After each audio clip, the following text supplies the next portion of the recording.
Hablemos del acuerdo comercial que han alcanzado Estados Unidos y la Unión Europea, que básicamente se puede resumir así. No rindas, General Yar Yar. Mis sapiens son algo. Manos arriba. Misa rindo. Una capitulación en toda regla. Todavía no conocemos todos los detalles del acuerdo, pero a grandes rasgos, Estados Unidos va a aplicar un arancel del 15% al 70% de los productos europeos. Luego veremos con más detalle las excepciones. Pero primero, para conocer toda la historia, voy a hacerte una cronología de todo lo que ha ocurrido hasta ahora. Podríamos decir que todo empezó el pasado 2 de abril, en el llamado Día de la Liberación por Donald Trump. Anunció un arancel general del 10% y uno específico y recíproco para cada país o bloque económico, cuya cifra la sacaron de una complicadísima fórmula matemática que calcularon así. 1, 2.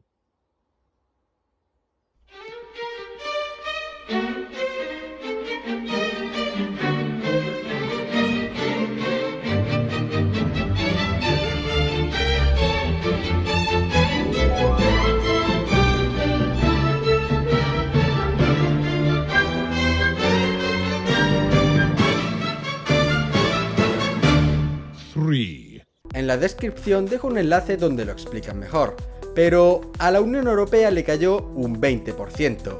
Bruselas en aquel momento diseñó un castigo de 21.000 millones de euros como respuesta, pero a causa del caos que desató el anuncio en las bolsas mundiales, Trump aplicó una pausa de 90 días para negociar con cada país.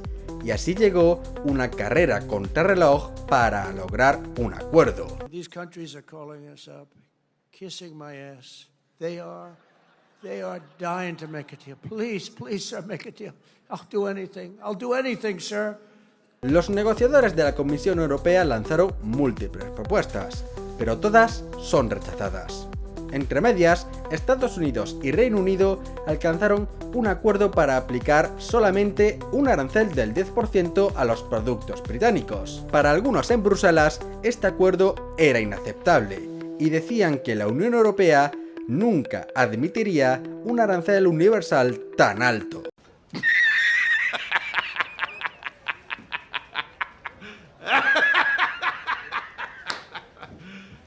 You serious? Trump amenazó con imponer un arancel del 50% antes de tiempo si no alcanzaban un acuerdo.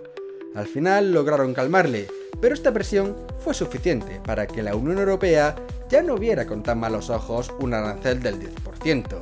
A finales de junio parecía que teníamos un acuerdo para aplicar ese arancel con algunas excepciones, pero al final Trump dijo que nanay y volvió a amenazar con un 30% de aranceles para el 7 de agosto. Y esta vez no iba a echarse atrás. En la Unión Europea preparaban represalias de hasta 93.000 millones de euros en caso de que fracasaran las negociaciones. Pero al final, la Comisión Europea dio su brazo a torcer y aceptaron finalmente un arancel del 15%, la mitad de la última cifra propuesta por Trump, consumándose así una humillación histórica para la Unión Europea. En honor a la verdad, todavía no se ha firmado ningún acuerdo. Se podría decir que es más bien una hoja de ruta para seguir negociando la letra pequeña. Muchas cosas podrían cambiar en cualquier momento mientras edito este vídeo. De hecho, Donald Trump ya ha amenazado a Europa con aplicar un arancel del 35% si no cumple con las inversiones pactadas. Pero, ¿de cuánto dinero estamos hablando? ¿Y qué productos se libran del tarifazo? ¿Y es realmente tan alto el nuevo arancel? Pues contestemos a todas estas preguntas. Respondiendo primero a la última pregunta, antes del regreso de Donald Trump a la Casa Blanca, el arancel medio de los productos europeos era del 4,8%. Así que sí, un 15% es una barbaridad, pero nada comparado con el 30% prometido antes del acuerdo. Además, el arancel impuesto a los automóviles del 27,5% solo será al final del 15%.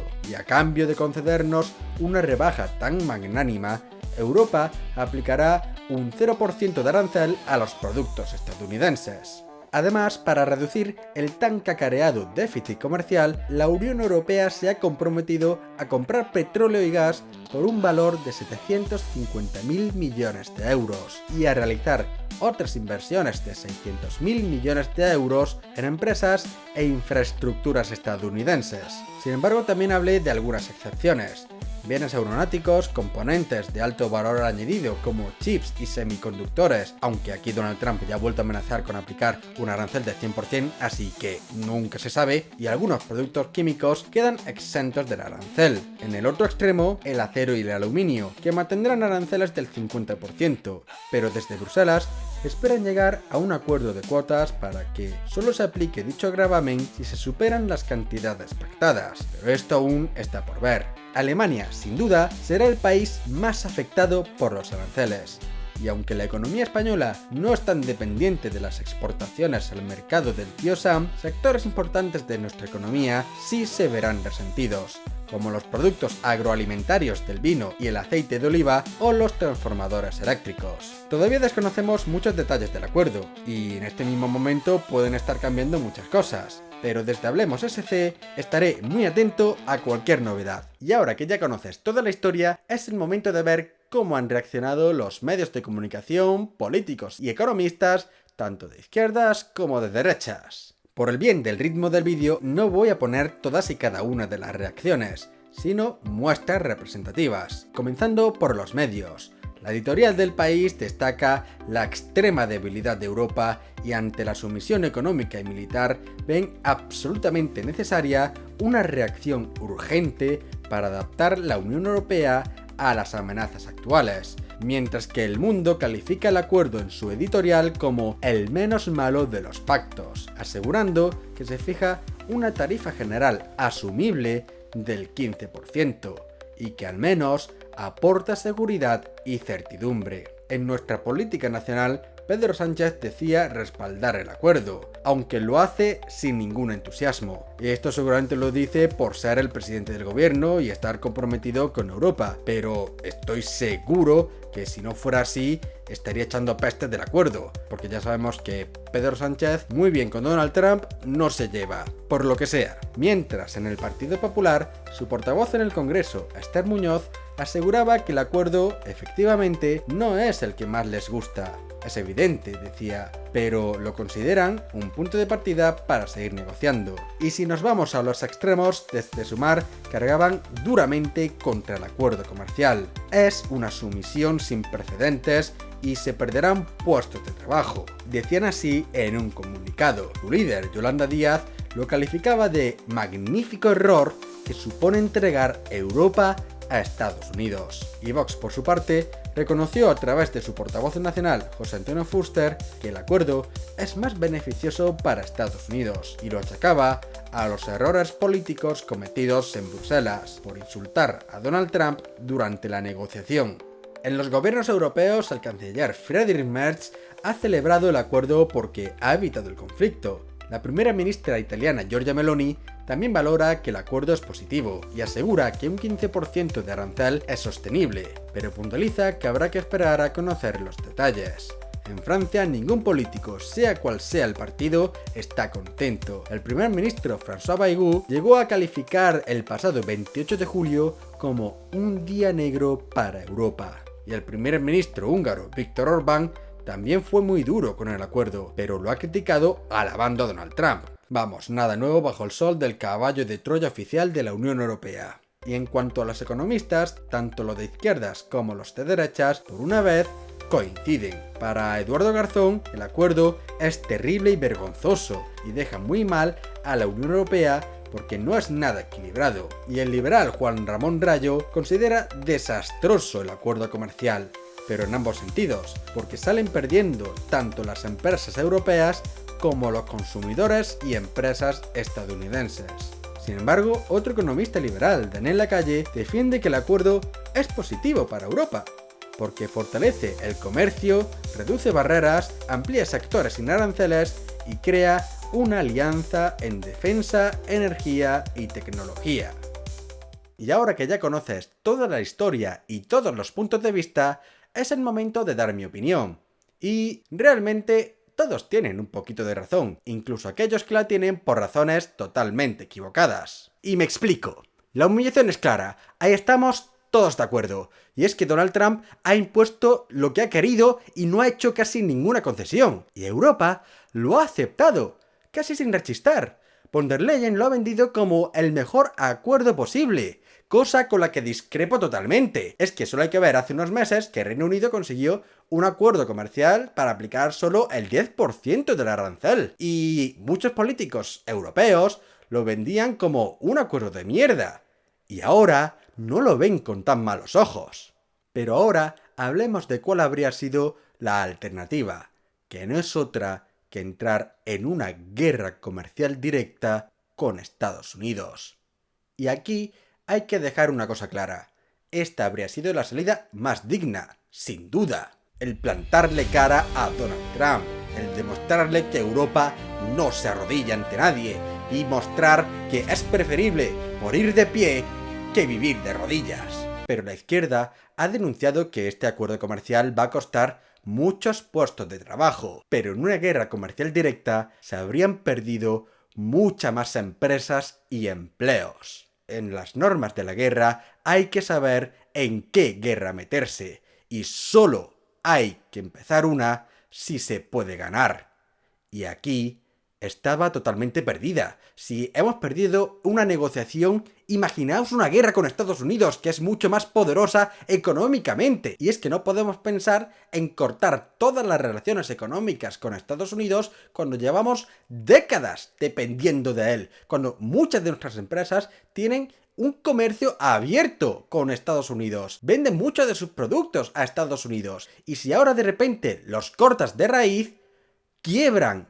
Y eso cuesta muchos empleos, mucho más paro y una crisis brutal en Europa. Y eso que ya lo estamos pasando bastante mal. Y ojo, Estados Unidos también sufriría bastante las consecuencias de una guerra comercial.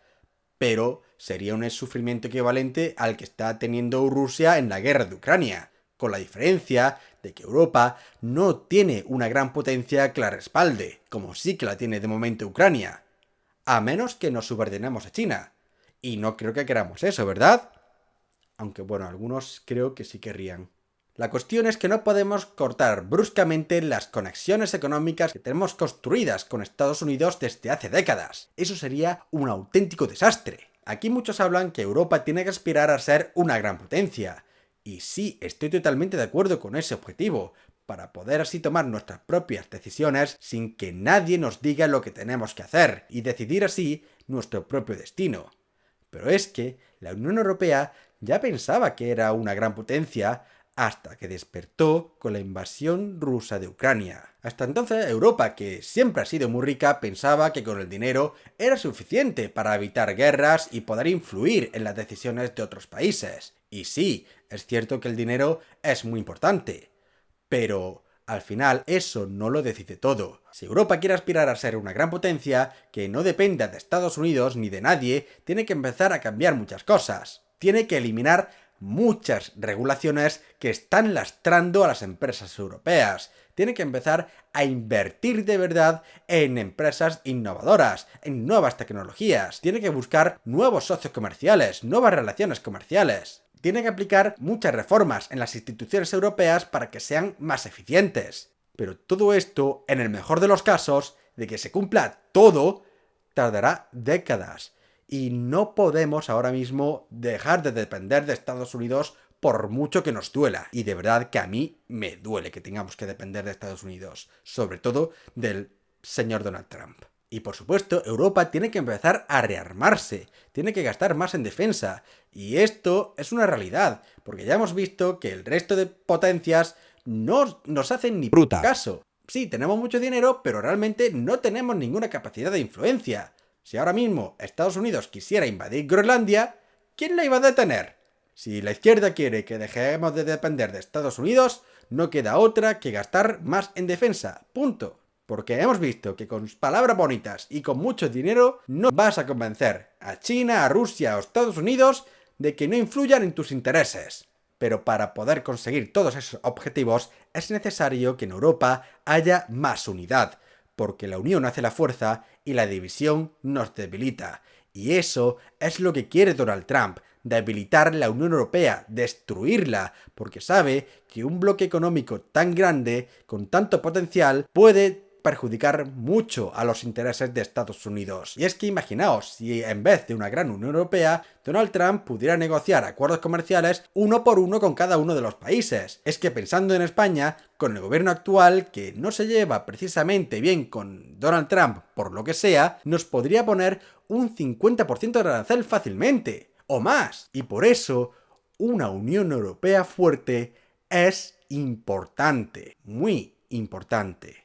Y sin embargo, ahora mismo el proyecto europeo está más amenazado que nunca por culpa de las fuerzas extremistas y de los euroescépticos. Y es que solo hay que ver cómo aplauden con las orejas todo lo que hace Donald Trump. Les ha encantado ver humillada a von der Leyen, a pesar de que este acuerdo comercial va en contra de los intereses europeos. Ojo, estos no son idiotas, saben perfectamente que este acuerdo es malo y ya están sopesando aprovechar este mal acuerdo para hacerle una nueva moción de censura a von der Leyen, porque al final lo que quieren es acabar con el proyecto europeo. Piensan que es muy perjudicial para los europeos. Querrían que cada país controlase sus propias decisiones. Pero como he dicho, ante grandes potencias como China y Estados Unidos, al final esas decisiones estarían subordinadas a Estados Unidos o China. Y al final, ellos impondrían sus propios intereses. Pero me he desviado un poco del acuerdo comercial, y hay otro detalle que me gustaría hablar, y es que aquellos que defienden este acuerdo dicen que al menos traerá estabilidad a las empresas, que así al menos se pueden adaptar y planificar a futuro, cosa muy importante en las empresas para invertir y crear nuevos empleos. Y si eso fuera así de verdad, pues oye, yo también lo apoyaría, porque en un momento de tanta incertidumbre, pues ganar algo de previsibilidad, pues no viene mal. Pero es que precisamente seguirá en el poder Donald Trump, y ese hombre es el caos personificado. En cualquier día, según se levante, dice a tomar por culo el acuerdo y le impongo a Europa un 30, un 50 o un 100% del arancel. Y es que a mí me da que Europa está pensando en ganar tiempo y esperar a que las consecuencias del acuerdo comercial empiecen a afectar severamente a los estadounidenses, para así cuando lleguen las midterms, el Partido Republicano pierda la mayoría en el Congreso, que es el que tiene en teoría la potestad de aplicar nuevos aranceles. Y ahora mismo el Partido Republicano es totalmente servil a los designios de Donald Trump. Pero que para mí esto es un error, porque nadie nos garantiza que los estadounidenses vayan a votar en contra del Partido Republicano en las midterms, o incluso cuando Donald Trump dentro de 4 años deje de ser presidente, ¿quién nos garantiza que no va a surgir otro presidente que sea de la misma cuerda que Donald Trump? Ahora mismo Europa lo único que puede hacer es aceptar que ha perdido esta batalla, resignarnos y punto, no nos queda otra. Pero al mismo tiempo puede empezar a prepararse de verdad para una posible guerra comercial que en cualquier momento puede estallar con Donald Trump, empezando por firmar de una puñetera vez el acuerdo comercial con el Mercosur, que no es que no vaya a solucionar todos los problemas, ni de coña, pero daría un golpe sobre la mesa diciendo que Europa todavía puede firmar nuevos acuerdos comerciales y tener nuevos socios en el mundo. Y con el Mercosur podrían venir Canadá, la India, Australia, nuevos mercados en Asia, lo que sea.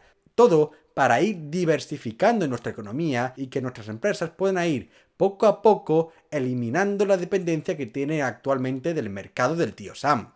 Pero esto nos llevará años, incluso décadas. Y hasta entonces no nos quedará otra que seguir dependiendo de Estados Unidos por mucho que nos duela. Siento dejar este vídeo con este mal sabor de boca, pero yo estoy aquí no para adorar la píldora, sino para contar la realidad. Y seguramente ahora yo voy a recibir muchas críticas por parte de los euroescépticos por haber defendido el proyecto europeo y también por parte de la izquierda por haber aceptado servilmente este acuerdo, porque no nos queda otra. Pero es lo que hay, yo no estoy aquí para contentar a todo el mundo, yo te estoy contando mi opinión, mi visión del mundo.